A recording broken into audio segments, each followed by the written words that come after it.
안녕하세요. 책사랑방입니다. 오늘도 반갑습니다. 아는 것으로부터의 자유. 지두 크리슈나무르티 지음 정현종 옮김. 도서출판 물병자리. 지은이 지두 크리슈나무르티. 1895년 인도에서 태어난 그는 신지학협회 회원이었던 부친의 영향으로 어린 시절부터 침착하고 명상적인 성향을 보였다. 1909년에 이 협회의 계승자로 지목받아 세계의 스승이 되기 위해 영국 런던 대학, 프랑스 소르본느 대학 등에서 여러 학문들을 섭렵한 후 별의 교단을 이끌었다. 1922년에 깨달음을 얻고 1929년 진리는 길이 없는 대지다. 나의 유일한 관심은 사람들을 절대적으로 자유롭게 하는 것이라는 말을 남기며 별의 교단을 해체했다. 영적인 권위를 버리고 전 세계를 돌며 60년 동안 독자적인 강연, 집필, 교육 활동을 하였다. 그는 당대의 수많은 사상가들과 교류하며 우리의 본질을 구속하는 모든 근원들을 급진적인 자기 혁명을 통해 변화시킬 것을 주장했다. 아는 것으로부터의 자유는 그의 핵심적인 사상을 담고 있으며 그 밖에 자기로부터의 혁명, 지혜로운 삶을 위하여 등이 있다. 삶의 전체성. 자신이 제약되어 있음을 알게 될 때 당신은 자신의 의식을 모두 이해하게 된다. 의식은 사고가 활동하고 관계가 존재하는 완전한 장이다. 이 안에는 모든 동기, 의도, 쾌락, 공포, 영감, 그리움, 희망, 슬픔, 기쁨이 있다. 그러나 우리는 이 의식적인 활동적인 것과 휴면 상태에 있는 것, 즉 상부에 있는 것과 하부에 있는 것으로 나누게 되었다.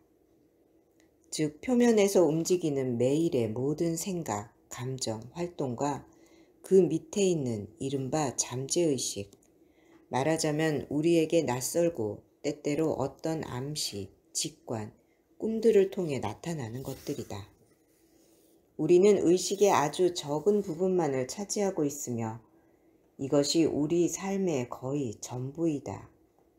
그 나머지, 즉 모든 동기, 공포, 인종적이거나 유전적 성질들을 갖고 있는 우리가 잠재의식이라고 부르는 부분은 우리가 어떻게 그 속으로 들어가야 하는지조차 모르고 있다. 그렇다면 도대체 잠재의식 같은 것이 있기나 한 것일까?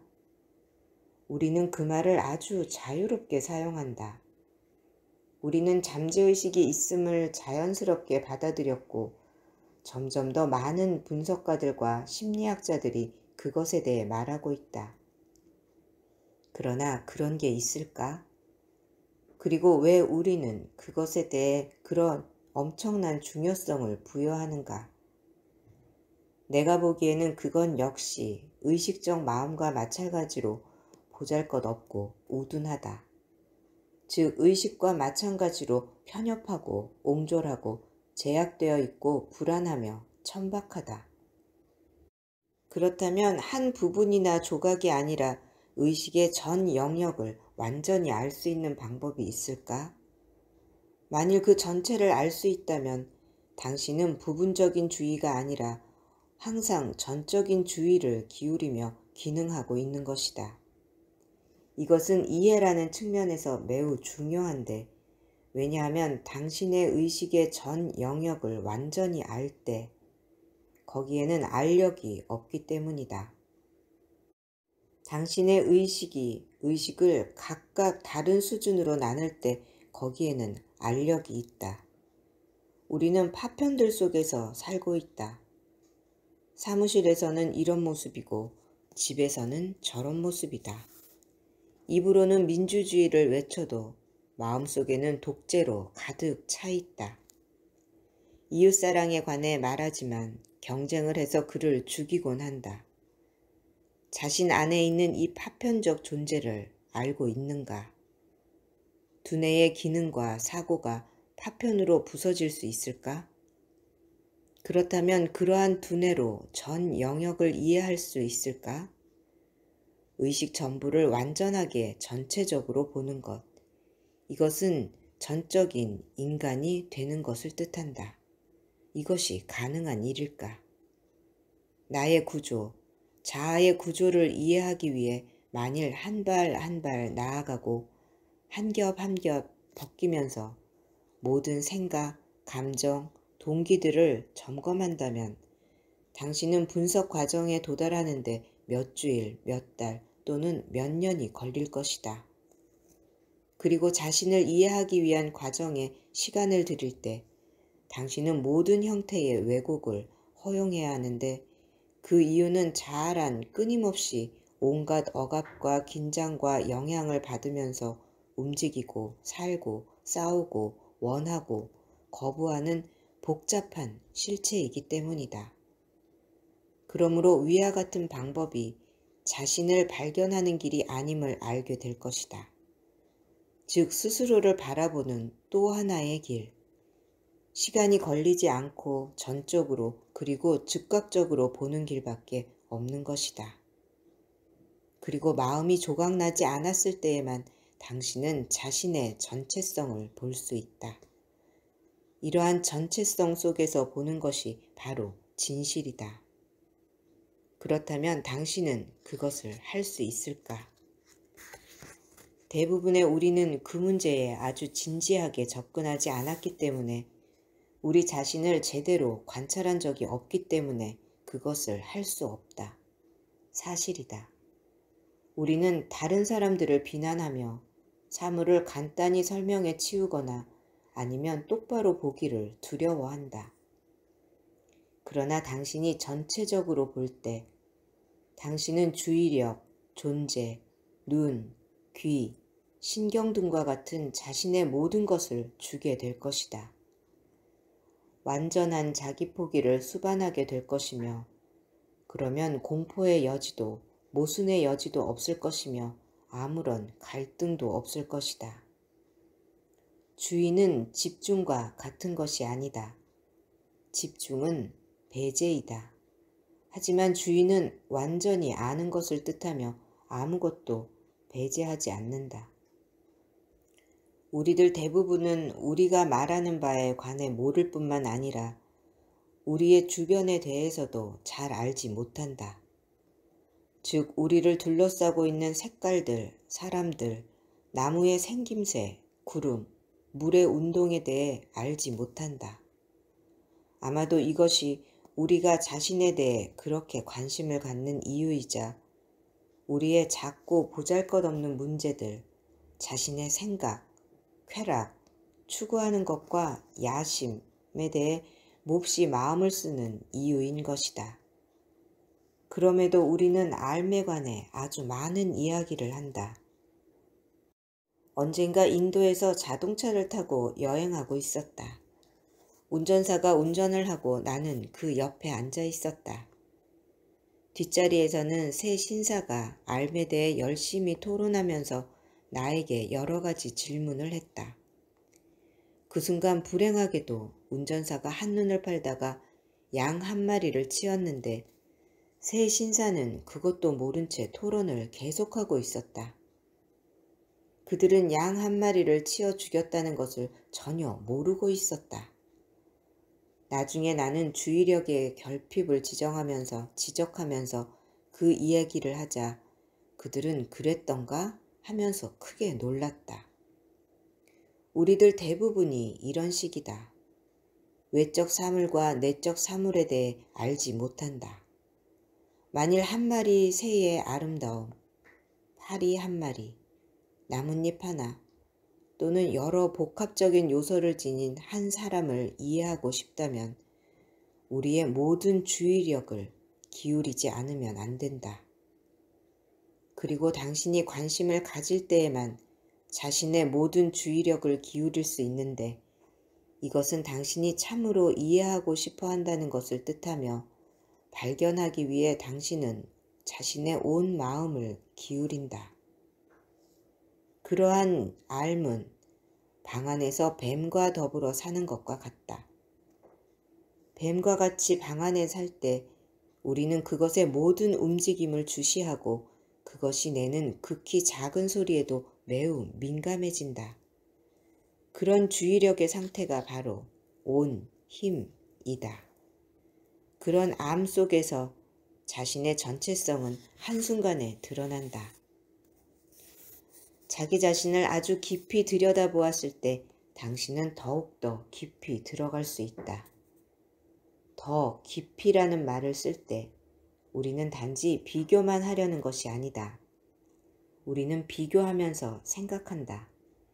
깊고 얕고 행복하고 불행하고 등등에 대해서. 우리는 언제나 저울질하고 비교한다. 그렇다면 사람에게 얕다든가 깊다든가 하는 것 같은 상태가 있을 수 있을까? 내 마음은 얕고 작고 좁고 제한되어 있다라고 말할 때 어떻게 나는 그런 걸 모두 알 수 있을까? 그것은 내가 더 총명하고 더 능력있고 더 지적이며 더 기민한 다른 사람의 마음과 내 마음을 비교했기 때문이다. 비교하지 않고 나의 작음을 알 수는 없을까? 배고플 때 나는 이 배고픔을 어제의 배고픔과 비교하지 않는다. 어제의 배고픔은 하나의 관념이며 기억이다. 만일 내가 항상 다른 사람과 저울질하고 다른 사람처럼 되려고 몸부림친다면 나는 내가 나 자신임을 거부하고 있는 것이다. 결국 하나의 환영을 만들고 있는 셈이다. 어떤 형태의 비교든지 간에 그것은 더 큰 망상과 더 큰 불행으로 이끌 뿐이라는 점을 이해했을 때, 그리고 그러한 모든 과정이 오직 더 큰 수능과 더 큰 갈등을 이끈다는 사실을 알 때 나는 더 이상 비교하지 않게 된다. 그리고 그렇게 되면 내 마음은 더 이상 무언가를 찾지 않는다. 이것을 이해하는 것은 매우 중요하다. 그래야 내 마음이 더 이상 더듬고 찾고 묻지 않게 된다. 이것은 내 마음이 있는 그대로의 사물에 만족한다는 뜻이 아니라 그런 마음이라야 환영을 갖지 않는다는 뜻이다.